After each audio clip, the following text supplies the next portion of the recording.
সকলো মই আজি সৰস্বতী পূজাৰ শুভেচ্ছা জনাইছো আৰু সকলো শিক্ষাৰ্থী আৰু বিদ্যাৰ্থীসকলে যেন পঢ়া-শুনাত আগবাঢ়ি যায় এই মোৰ কামনা আৰু জ্যোৎস্না ব্লগৰ সকলো নতুন এটা ভিডিঅ'লৈ মই আপোনালোক সকলোকে স্বাগতম জনাইছো চাই থাকক অকমানকে পায়স বনাইছো তাকে আপোনালোকৰ লগত শ্বেয়াৰ কৰিছো আজি মই এতিয়া ৰাতিপুৱা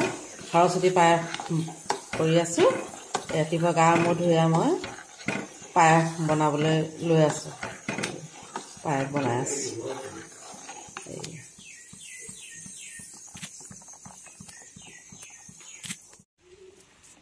এই আমাৰ পায়স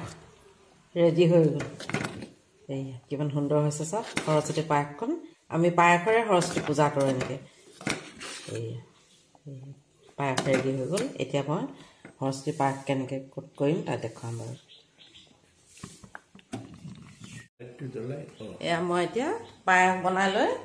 গোসাঁই ঘৰলৈ গৈ আছোঁ আমাৰ ঘৰ যিহেতু ভিতৰত পায়স গোসাঁই ঘৰ নাই আমি বাহিৰতে গোসাঁই ঘৰ আছে তাতে মই সৰস্বতী পায়স দিবলৈ এয়া গৈ আছোঁ এয়া বাহিৰলৈ গৈ আছোঁ ওম শান্তি মুক্তিত নিস্পৃহ যিটো সেই ভকত কনমো ৰখমই মাগো ভগতি সমস্ত মস্তকমণি নিজ ভকতৰ বৈশ্য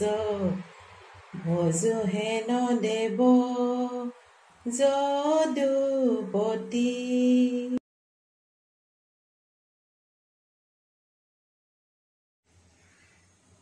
দৰ্শকসকল আৰু আমি এনেধৰণে আজি সৰস্বতী পূজা পাতিলোঁ অৱশ্যে আগতেও মই স্কুললৈ যাওঁ তথাপি এবাৰ স্কুল নাই তথাপি স্কুল নাথাকিলেও মই ঘৰত এনেধৰণে মই সৰস্বতী পূজা পাতোঁ প্ৰতি বছৰে এনেকৈ পাতি আহিছোঁ পায়স আৰু ফুল দি এনেকৈ তামোল পাণ দি এনেকৈ কৰোঁ এয়া এনেকৈ পাতি আহিছোঁ তাকে আপোনালোকক বোলো দেখুৱালোঁ প্ৰিয় দৰ্শকসকল আৰু আজি বিশেষ একো নেদেখুৱাওঁ ভাবিছোঁ ইমানতে আজি ভিডিঅ'টা সামৰণি মাৰিম যিহেতু সৰস্বতী পূজা বেছি আয়োজনৰ কৰা নাই এনে ঘৰতে অলপকে নিয়ম কৰিলোঁ সেয়েহে যিমান পাৰোঁ দেখুৱালোঁ আৰু কেনেকুৱা লাগিলে মোক জনাবচোন যদি ভাল লাগিলে লাইক কমেণ্ট লগতে ছাবস্ক্ৰাইব কৰিবলৈ নাপাহৰিব আজিলৈ আহিলোঁ পুনৰ এটা নতুন ভিডিঅ' ল'ব পুনৰ আহিম